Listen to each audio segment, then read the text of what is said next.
Hello, this is Taylor. I moved to Brooklyn.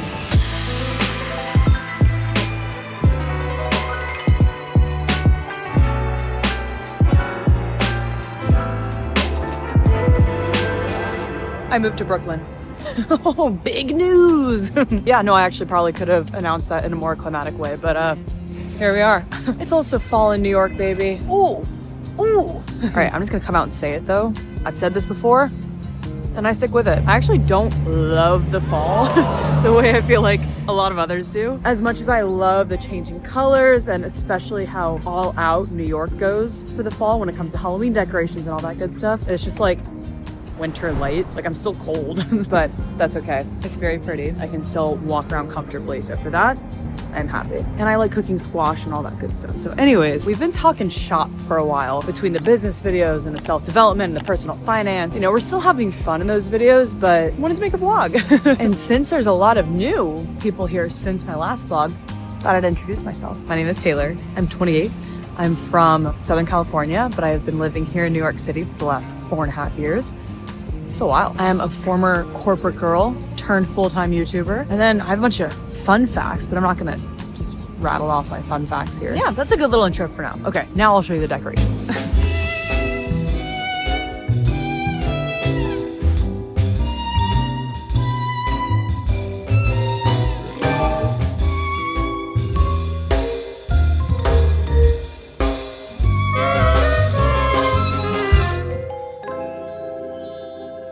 This is so funny. If that's meant to be like the tiny Brooklyn beanie with the pipe, that's really funny. All those decorations in like 2 blocks. It's crazy. All right, next stop is a fun one. It's a really fun one. And I'm excited to show it to you. Also, I just want you guys to know, I put on a leather jacket. Okay, I was looking stylish before.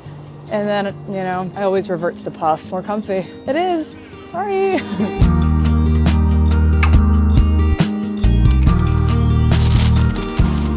Howdy. Sitting in the corner by the window. They were out of cinnamon rolls, which is my favorite thing here. But this bakery is one of the best in the city that I know of for croissants. Probably the best. And I'm running the New York City Marathon in 4 days, so carve a load, am I right? Oh my God. Do you see the buttery flakiness that we're working with here?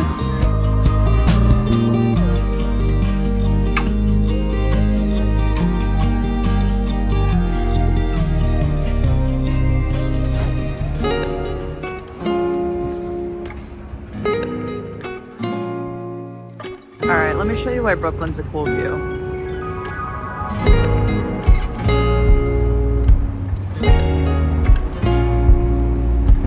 Who's that? Just so cool because I lived there for so long. I never got to see it from a different angle. But this one in particular is cool because a friend said this to me the other day and it's so true. You are rarely looking at Manhattan from ground level. A lot of the time you're looking at it from above or from a skyscraper, from the plane. But from here you kind of don't get to see the tip of Manhattan kind of like pretty close up like this from too many vantage points. That's pretty cool. And then the fact that you can see Chrysler Building and Brooklyn Bridge, Manhattan Bridge, all that good stuff. And the Statue of Liberty. So cool. It's so cool.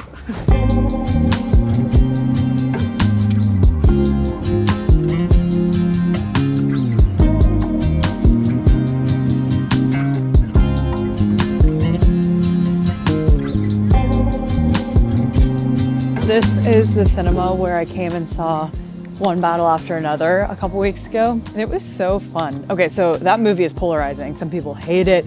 Some people love it. I had such a fun time watching it. I just thought it was so gripping. It kept my attention the entire time. There's a car chase scene at the end, unlike any I've ever seen. Like, it builds suspense in just this really, really cool visual way. The score is incredible. So I just had a really fun time with that movie. It's a type with like a lot of 5 stars and a lot of 1 stars. I fall in the 5-star camp. I really enjoyed it. But what I loved about going to that cinema to see it, something about it, maybe it's just the way they decorate or the vibe of it, but it feels very old-timey. And we were talking about how the experience of going to see the movie there is probably exactly like what it felt like 35 years ago. minus the super expensive popcorn. And then I got to thinking, I feel that way about other things. At least I've just started noticing them. Like at concerts, I feel like I'm seeing less phones out, which is really cool. I was at Tame Impala 2 nights ago. Very, very fun. Of course, I get a couple clips. Like I want to be able to watch it back and all that. But for the most part, I try to keep my phone away. And yeah, I saw that the crowd just, you know, not too many phones were out. It was awesome. People were actually just like living in the moment, being more present, which I love at a concert.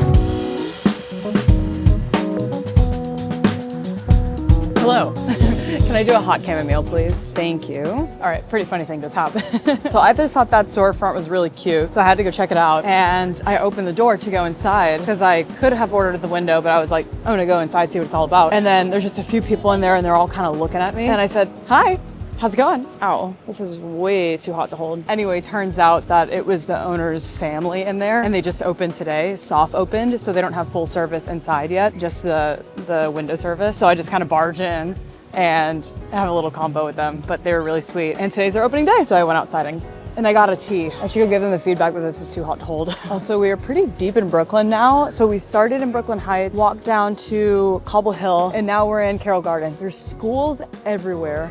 There's kids everywhere. I don't live in this part of Brooklyn, but Brooklyn in general is just so much more like family friendly. You see strollers everywhere, which is really nice and refreshing. I like it. It's even more than I thought.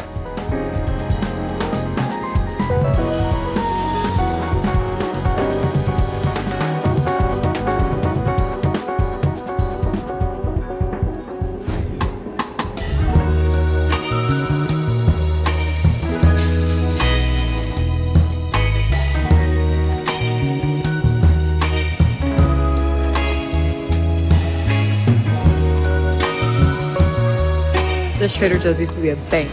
It's so cool. It's one of the bigger ones, I think. I don't know, when I was doing my research for my Trader Joe's video, this one came up as like a pretty unique one, and it's awesome. Still crowded, but the 100-foot ceilings are neat.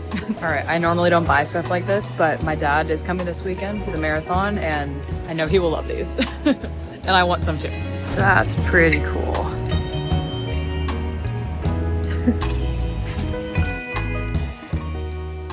Hey. What are you doing here? You know, hanging. You gotta stop doing this. Maybe.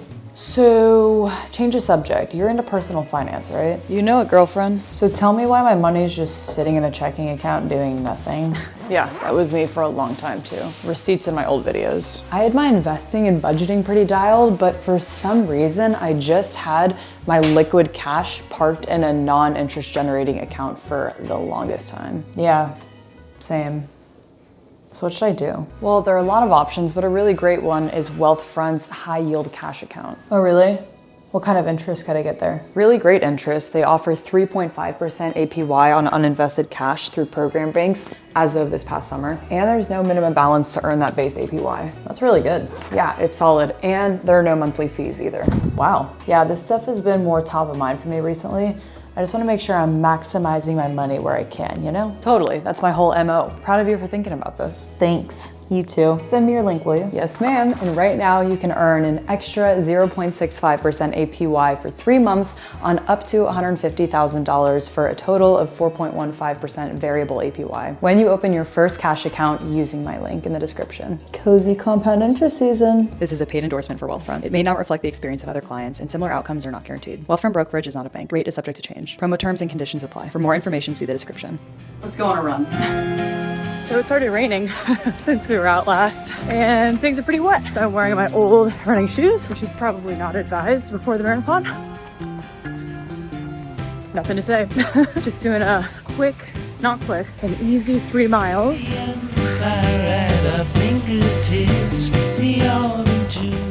We just saw that not too long ago. Now it's all wet. The sun's trying to come out. I can tell it's trying. To be the perfect lover, would you stay under the willow tree when I asked if you would be? Would you be my Valentine? Run complete, 3 steady miles, and that was my second to last run before the marathon in 3 days. Oh my God, is that right? yeah. Oh my gosh, 3 days from now, I will be just about finishing. That's crazy. And something the marathon has got me thinking about recently is feeling so grateful for my friends. I've been talking to a bunch of them about it. Like, so many of them are wanting to come support and like say hi during the race at some point along the route. In the past, I've been one to feel a little bit like, I don't want to bother you. Don't worry about it. But this was something that just felt very monumental and special. And so I'm glad that I have been talking to my close friends about it. And I know how much it will mean to me seeing them along the route at the checkpoints. Anyways, just feeling very grateful for the support and good people in my life, friends and family alike. We back. And we've got dinner with friends soon, so let's go shower. A few moments later. Grab my books. Hello. Just got back from dinner and naturally didn't film any of it. Anyways, it was very nice. We went to a little Italian spot and once again, I'm just milking the carbo load thing for the marathon.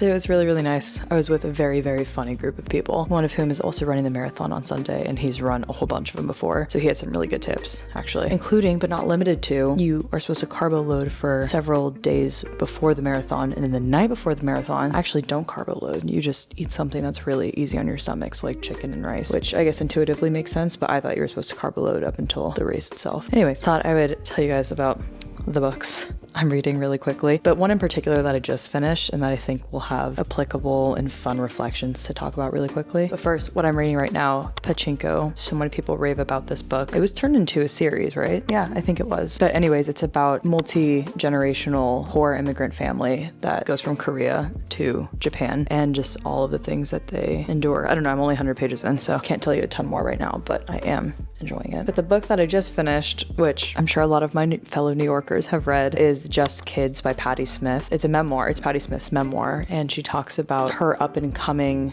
life as an artist in New York City in the late 60s and 70s. The kind of names that come up are like Andy Warhol and all the cast of characters in that circle. It's the story of the struggling artist, and it was just very, very relatable in certain ways, even though my background is very different. Even though I'm in a creative industry, it's of course different, but very similar in so many ways too. But regardless of whether you're in an artistic field or a creative field or not, it's a coming of age book more than anything. And what I found particularly cool about it is that it's so easy to romanticize these past decades of 60s in New York or 60s in San Francisco and what it must have been like when she was here. But the reality is that the 2010s version of this was Casey Neistat and the mark of history that he made here in New York City. And I guess we don't really know what it is right now, but history is obviously writing itself every single day, and you lose sight of that while you're living in it. But I just think that that's a really interesting concept. Yeah, while she was living this, she wasn't realizing necessarily that it was kind of history in the making that was going to go into this book. Maybe she did. I don't know. Sometimes I do have those moments where I'm like, wow, this is a special moment. But anyways, by and large, I think that we just live life without realizing that. And it's kind of cool to think that in 40, 50 years time, you know, in theory, I might be able to write a book of my own, or we all could, you know, we all live a lot of life in our own ways.